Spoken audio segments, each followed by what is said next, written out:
Op die 8ste dag van die lydensweek, toe die vrouens by die graf kom, was die klip weggerol en Jesus se liggaam weg. Daar het 'n engel aan hulle verskyn met die goeie nuus, dat hy nie daar is nie, dat hy opgestaan het. Maria het eers gedink iemand het Jesus se liggaam gesteel, tot hy self aan haar verskyn het. Sy het eers gedink dit is die tuinier, sy het nie vir Jesus herken nie. Sy was die gelukkige een wat hy gekies het om aan eerste te verskyn, en sy moes die boodskap vir die disippels vat, dat hy lewe. Petrus en Johannes het dadelik na die graf gehardloop, en al wat hulle gekry het, was 'n leë graf met die doeke wat opgevou was. Ek wonder nogal of hulle op daai oomblik begin besef het, wat Jesus hulle al die tyd geleer het, waarheid is.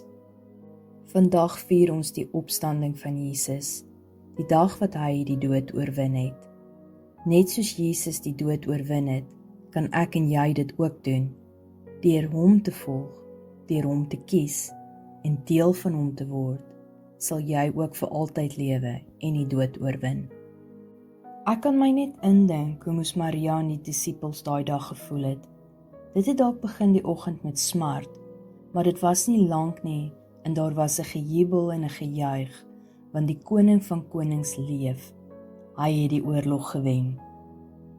Ons moet ook op die wonderlike dag jubel en juig, ons hande opsteek na die hemel toe en met blydskap in ons harte sê, dankie Vader vir die plan wat U gehad het, vir die prys wat U seun moes betaal het, vir 'n sondaar soos ek. Dankie Jesus vir U liefde. Johannes 20, vers 11 tot 18. Maria het buite die graf gestaan en huil. Terwyl sy huil, het sy daar vooroor gebuk en in die graf ingekyk. Sy sien toe 2 engele met wit klere aan wat sit op dieselfde plek waar die liggaam van Jesus gelê het, een aan die kopkant en een aan die voetekant. Hulle vra haar, vrou, waarom huil jy? Sy antwoord hulle het my Here weggeneem en ek weet nie waar hulle hom neergelê het nie.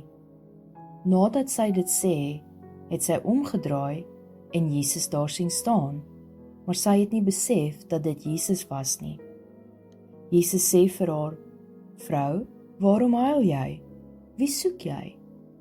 Sy het gemeen dat dit die tuinwerker is en het vir hom gesê, meneer, as u hom weggedra het, sê asseblief vir my waar u hom neergelê het en ek sal hom gaan haal.